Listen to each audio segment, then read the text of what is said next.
The Spotify CEO, the infamous Daniel Ek, who is an entrepreneur, a venture capitalist, and somebody who basically built up this Spotify empire. He had some good and brilliant people that he got in on it, but like he seems to be kind of the pioneer of Spotify. He has created a multi-billion-dollar streaming platform, and he himself is a multi-billionaire. It's not enough to have 1 billion. You've got to have tens of billions of dollars in your name. The issue that a lot of people have with Daniel and Spotify is it is exploitative.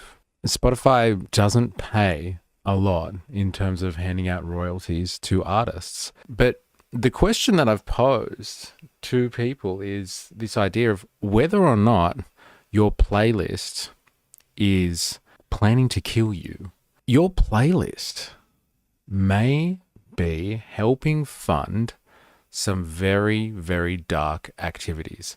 Old Daniel here actually has a number of investments in other industries. He runs investment firms. He's a venture capitalist. Everybody knows how much I hate that term. But just like his brethren, his fellow tech bros from Silicon Valley, he is a venture capitalist, and he has been extending his reach into some very, very dark investments, military applications of AI. So you really got to ask the question, will one day the revenue from your playlists or your interactions with Spotify, whether you pay for it or not, whether you just watch ads on it, or whether you are an artist that are contributing to this platform, may be putting you in danger? Is it going to kill you or others, or other people that you might not want to have to deal with? Is it helping kill people around the world? And the answer to that is unequivocally yes.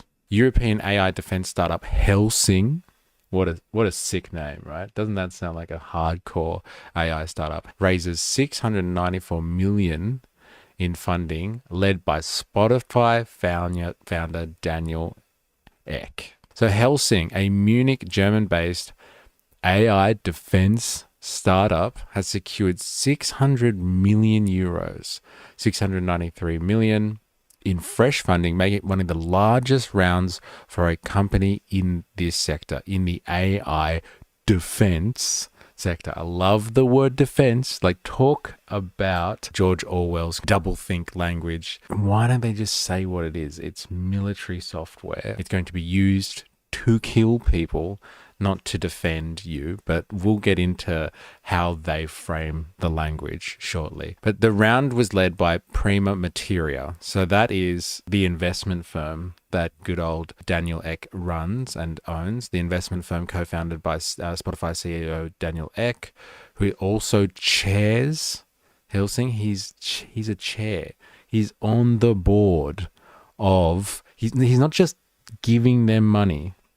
He is on the board of Helsing, the AI defense startup. But Helsing was last valued around 5 billion euros during 2023. Unlike traditional defense contractors, Helsing is building a new kind of defense company. Are you ready to hear some Palantir style shit? Helsing is building a new kind of defense company, one that delivers precision at scale and autonomous capabilities to help democracies deter threats and defend themselves. Are you hearing the Palantir rhetoric here? Interest in defense tech has seen a major surge as geopolitical tensions continue to grow, from the ongoing war in the Ukraine to the Is Not Rail Gaza conflict. So if you're not across this type of stuff, like, there is a battle going on in the capitalist class itself. And it's a battle that's going on inside the military-industrial complex. For a long time, you've got military contractors, et cetera, who are traditionalists, who really just, provide the bread and butter style defense technologies, like missiles and tanks and shit like that. And now, because of the AI revolution, you have tech companies muscling their way into the military industrial complex and looking to cede power from the biggest players out there. But like big business, huge money. Again, we've talked about how the tech pros do this. A lot of capitalistic endeavor is like this. If you want to make real money, you're not playing in the actual free market. You go for government contracts. That's where the fucking money's at. Helsing is a new type of defense company. Here's the tagline. Are you watching this stuff? Like, just listen to this absolute bullshit talk. Protecting our democracies. This is an AI software company in military tech, and its tagline is, "Just making you feel safe. We're not the traditional, let's kill lots of people. We're just here to protect our democracies."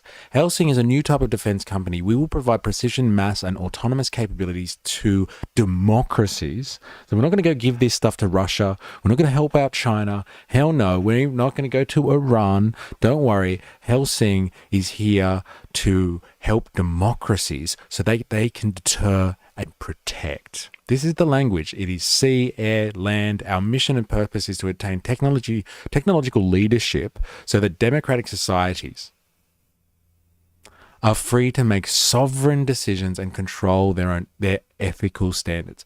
This is exactly the type of language that you hear Alex Karp, the CEO of Palantir, talking about all the time. We got to protect democracies. We got to protect the West. There are people out there that want to kill us, and our only job is to kill them. That is what we do here. We kill them before they kill us. Like, you don't need to paint this any other way. Like, stop talking about this like you actually give a shit about democracy. You hear Alex Karp go on time and time again. They exist and kill our enemies for us here in the West to protect our civil liberties. If they don't kill them, then we will lose our civil liberties because we'll be living under some evil dictatorship. Not acknowledging at all, like, the fact of the matter that really liberal democracies themselves don't actually have democracy. Democracies are fragile. To protect them from external threats is one of our most important responsibilities. I haven't heard them talk about the technology at all, about what they actually do. It's just about democracy. The word democracy has been used 3 or 4 times already. We founded Helsing out of a belief that safety and deterrence is only possible if we embrace software and artificial intelligence to make our forces more effective. As democracies, that's the count. There, we got it again. We have special responsibility to develop and deploy these technologies thoughtfully and with the highest ethical standards. So when we kill people, we do it ethically. It's backed up by reams and reams of data that has been processed by some algorithm somewhere. This is where your Spotify money goes. If you are in on the Spotify machine, somehow it comes back to paying for stuff like this. So they have an Ultra Strike software program. Like, look, can you see that BattleTech stuff going on in the background there? It looks like a computer game. You're analyzing real world geographical information, like from satellite footage and like real people on the ground. And like it crunches through an LLM, just like the Palantir one. And it gives options for commanders to tell real people on the ground whether to go or not. And do you remember the Palantir one that we did watch? Like, the options that it gave were things like send in a missile to take out the enemy target, or send in like Team Omega or whatever it was with 8 people to go in and confront the target. I'm just a simple civilian. But like, the options there were basically do it remotely with a missile, or like risk human lives. And the option that the commanders went through after given the go-ahead by the large language model that was producing the results of generating these particular options was like, yeah, let's go with the risking the lives of 8 people kind of thing. Let's save the missile for another operation that's more expensive than human life. Ultra intelligently connects all elements of the battlefield to transform the accuracy, speed, and robustness of modern land forces. Ultra uses AI to achieve scaled target acquisition and coordinated precision effects. Drones and ISR assets gain the ability to penetrate heavily contested electromagnetic warfare environments while allowing artillery systems and other effectors to engage targets with superior hit rates. Like, you can wage war from the office, ladies and gentlemen. This is the future, and this is where your Spotify bucks are going. As Europe rapidly strengthens its defense capabilities in response to evolving geopolitical challenges, well, I wonder what that's going to be. There is an urgent need for investments in advanced technologies that ensure its strategic autonomy and security readiness, X said in a statement on Tuesday. So I wonder what the geopolitical challenges are. Trump is basically telling NATO and the Europeans to look after themselves now, and they don't want to really be spending American taxpayer money defending Europe, even though they set up the entire system for that purpose so that they could keep the Russians at bay, keep the evil USSR at bay, and have a sure line of need for American military technology in Europe. They set up the entire system for that purpose, and then like backing out of it, saying that the Europeans have been lazy, which they have, let's be honest. They've kind of rested on their laurels while the Americans just took over anyway. They were always in charge. But now they're like scrambling, the Europeans. They are absolutely scrambling because they are faced with what to do with Russia. And if the Ukraine goes down, if the Russians succeed in whatever they wanted to do, it brings the entirety of the Russian Empire a step closer to the actual NATO boundary. And like all the countries that are right there on the other side of the Ukraine, they are arming up big time. They don't have the memory problems that a lot of other English-speaking Westerners have. They remember what World War II was like, the struggle that went on for their countries, the Polish especially, between the Soviet Union and the Nazis. And they are gearing up massively for war here. And so there's a lot of spending. It's something that 4AS likes to call military Keynesianism, but Europe's economy is completely as well at the moment. And so the idea of Trump telling all these Europeans to pull their fingers out and start spending 3 to 5% of their GDP on military spending originally were just like, how dare you, go fuck yourself. But a lot of them are seeing the writing on the wall, and they're thinking, well, America, we probably can't trust them. And Russia, Russia is a problem. Like Putin, he has a plan, and he's going to come up and sweep across the plains until he comes up against natural geographical features that he can defend against. There's a lot of countries in the way that are at risk of being interfered with, let's say, by the Russians for them to get that strategic foothold in Eastern Europe. But like this time, here in the 21st century, the Keynesianism, how the Europeans are going to stimulate their economy is by buying lots and lots of weapons, which I'm sure everybody's across, but this is the terminology they're using. It's military Keynesianism. So let's have a look at that, shall we? Europe will either democratize or it will disintegrate. In the last 9 years, Europe refused to democratize, and therefore today it is disintegrating. It is degenerating into a totalitarian war union. You can see that, you can smell it. This is what happens when you have a totalitarian war union. That's a very, very interesting descriptor there. Savage description, might I add. You can hear it if you pay attention to what's going on in European politics, the UK, France, Germany. This is what they are talking about. They need to defend themselves. They need to ramp up military spending, and they're all coming together and huddling around this kind of state of emergency. This is real 1984 shit.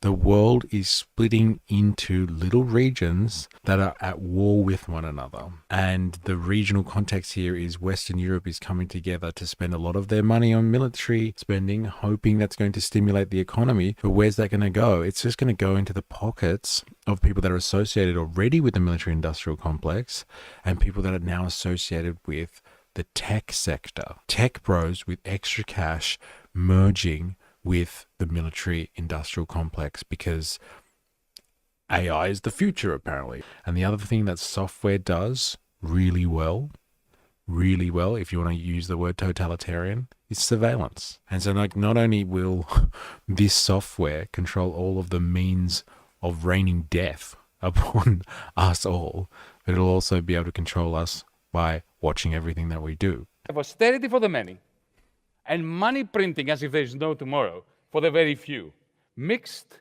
with this austerity, you have mind-numbing surges of inequality.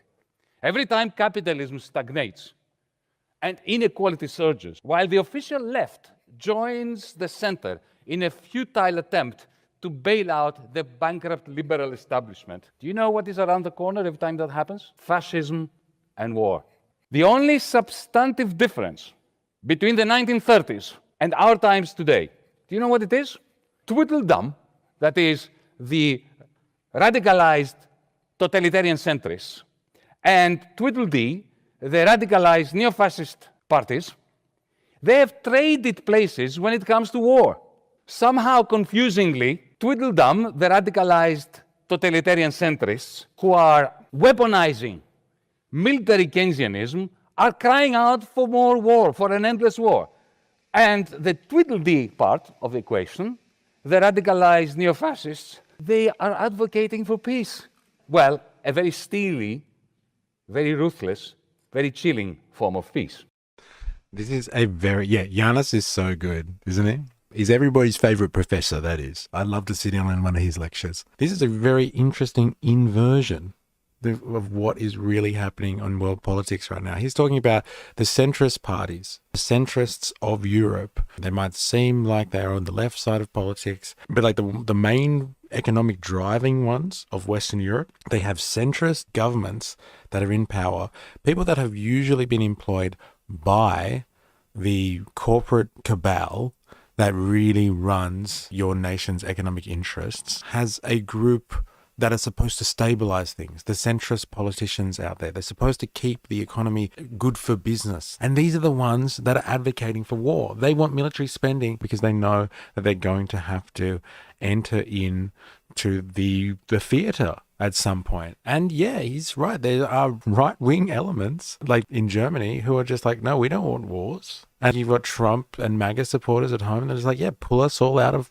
the wars around the world. We want peace. We don't want Americans dying in other people's wars anymore. There is a weird inversion going on where the center, which has been, yes, ordained by the capitalist class to make sure that everything works well, are now advocating they're war hawks. On security and peace, or peace with security, and how to end the carnage on the killing fields of Ukraine, where lives are being devoured by a ruthless mechanical precision. Let us reject outright Donald Trump's... There it is. It's being done with ruthless precision. It's true. This is what's going on. This is tech warfare that he's talking about. And this is where Europe is heading. This is where the world is heading. We are fully enveloped, moving towards this tech solution for everything, including the military. I was doing some research on Helsing before we started. Helsing is 4 years old.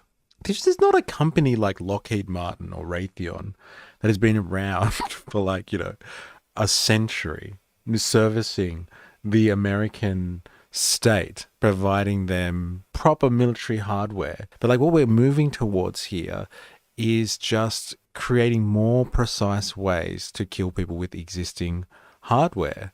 And a company like Helsing started only 4 years ago, and their valuation now is in the billions of euros.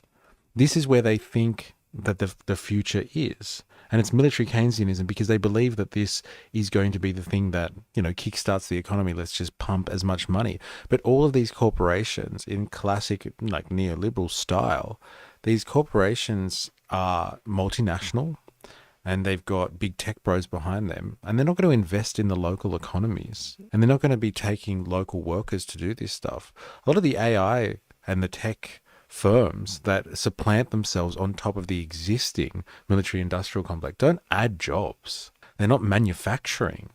They just got an army of computer scientists sitting somewhere, potentially working from home all around the world, writing software for them. It's not traditional capitalist production here, which is supposed to help the economy by producing extra jobs. So I'm very worried about where this whole military Keynesianism idea is going, but this is the thing that is fueling the tech revolution in defense, which is apparently where your Spotify money goes. This is the fuel that's feeding the investment decisions of someone like Daniel Ek, who is taking Spotify money that of exploited artists and consumers who just want to listen to music. They're turning that data collection, that artistry exploitation into the fuel for military Keynesianism that feeds back into the tech sector, that fattens the shareholders' pockets, and the corporations themselves. Doesn't even do much for like actual production in the real world to help the working class and stimulate these economies. It's just another way to like vacuum up the leftover capital that's around. And all these governments are falling for it, hook, line, and sinker. They could be investing in technology, the infrastructure, real hardware. They could produce that stuff at home, potentially stimulate their economies. But this is just all virtual reality stuff. On green prosperity, we must fiercely oppose military Keynesianism. It is unsustainable. The only thing it can produce is poverty, debt, and more crisis, not to mention war. We must fiercely oppose military Keynesianism, and we must replace it with a massive green investment program that combines development with degrowth. See, like, he's right. Like, they really should be not concentrating on building out the military-industrial complex in Europe to service their own needs. But like he also said, they have to negotiate with Russia before they do that. So they have to go over and like call an end to the war and like figure things out as Europeans, like get together as a big happy family, unite East and West Europe basically, and decide enough is enough. We'll get rid of NATO if you just calm down, Putin, and like leave the rest of Europe alone. No one's going to attack you. We're not coming after you. You're worried about the Americans being in there and pointing nuclear warheads right at you. We get it. We don't want NATO either. But like that is a long process. Here's the image. This is their promo. Like I tried to look for videos of what Helsing does, but all I could find was pictures. And this is from their official website. Dude with laptop in bunker, surrounded by sandbags. This is the future of warfare. Dudes in remote locations with laptops, deciding, pressing enter, function, kill. Spotify's Daniel Ek just bet bigger on Helsing. Bet bigger. Because Daniel Ek was already involved in Helsing. Anyway, remember, he's actually on the board at Helsing. When Daniel Ek isn't busy running Spotify or building a new AI-driven health tech enterprise, he's making massive bets on the future of European warfare. The numbers help tell the story. Helsing raised $450 million just shy of a year ago. Now it's back with an even bigger round led by ex-investment firm Prima Materia. So just a year ago, they got $450 million. And now they've got another 600 million euros. And what a surprise. What's happened between, was it 2023? Is it that? No, 2024. And now Trump. He's told Europe they're not funding NATO anymore. And like the Europeans are scrambling on defense spending. Lo and behold, a tech bro, a billionaire tech bro is like, I'm going to put an extra a few hundred million into this company. Obviously, they think they're getting a lot of military contracts from European governments very, very soon. It's part of a broader defense tech boom that is seeing money flood into companies like US giant Anduril, playing bangers and dropping bombs on the same laptop. Yeah. In October 2008, the company officially launched Spotify. At first, Spotify ran on a peer-to-peer distribution model, but switched to a server-client model in 2014. Daniel serves as CEO of Spotify. Daniel used his old-school trick to hire young graduates from KTH Royal Institute of Technology to work on Spotify. The team first worked... There you go. He goes straight for the young ones. This is his business model. This is a story as old as capitalism itself right here. And this is a very capitalistic enterprise. He's exploiting the labor of all of these young computer science graduates that is fresh out of university. He stockpiles them in his office and gets them to make this machine work. Company targeted one country at a time, a pace that helped them to focus on a particular region completely to provide better quality and huge playlist. Spotify's business model contrasted from other streaming services because it did not charge users for song downloads. Rather, it offered users free music if they were willing to view or listen to the advertising. Customers can choose to opt into a monthly payment between $5 to $15 to avoid advertisement or continue to enjoy free streaming with ads. It was an undeniable case of innovation that was widely regarded as crazy. Imagine millions of songs available for free with affordable prices for the premium plan, the possibility of sharing playlists with your friends and colleagues with 24-hour... Isn't it interesting in retrospect how people thought that was fucking crazy? How like you would actually just let people listen to music for free and just hit them up with ads? Like people thought that was crazy back then in 2008. What a wild time 2008 was, eh? Access and more. It was a good initiative. Daniel and Martin joined resources to make it happen. Two genius minds who didn't care much for the money were looking for some... Who didn't care much for the money. Come on now. The band making the move in protest of Chief Executive Daniel Ek's military investment. Deerhoof said that they are removing their music from the streaming platform Spotify. Announcing their intention, the band explained that they had reached their decision as a mark of protest for Spotify Chief Executive Daniel Ek's ongoing investments in military technology. Ek used $700 million of his Spotify fortune. Oh, come on. He has other investments. Maybe he didn't use the money from Spotify. That is a large allegation. How could you? I would say, yeah, there's a lot of artists, unfortunately, that wouldn't be able to make this statement. Full kudos to the ones that have the balls to do it, but like there must be heaps of struggling artists out there that like would hate this but can't do anything about it because they need it to survive. In addition to being the co-founder and chief executive of Spotify, Ek is the founder of the investment fund called Prima Materia, which recently, reportedly, led a new round of investment in Helsing defense company that sells software that uses artificial intelligence to support the actions of different nations' military. No, they don't. We read their website. They only help out in the interests of democracy. This is slander. It's a public service, really. Prima Materia has been investing in Helsing since 2021. And the defense company currently operates in the United Kingdom, Germany, and France. Bang, bang, bang. The three big economies of Western Europe. And since 2021, that was when they were founded. Deerhoof also criticized Spotify's treatment of artists and questions its status as a platform for music discovery. Spotify is flushing itself down the toilet, the band said. Eventually, artists will want to leave this already widely hated data mining scam masquerading as a music company. That's savage, that is.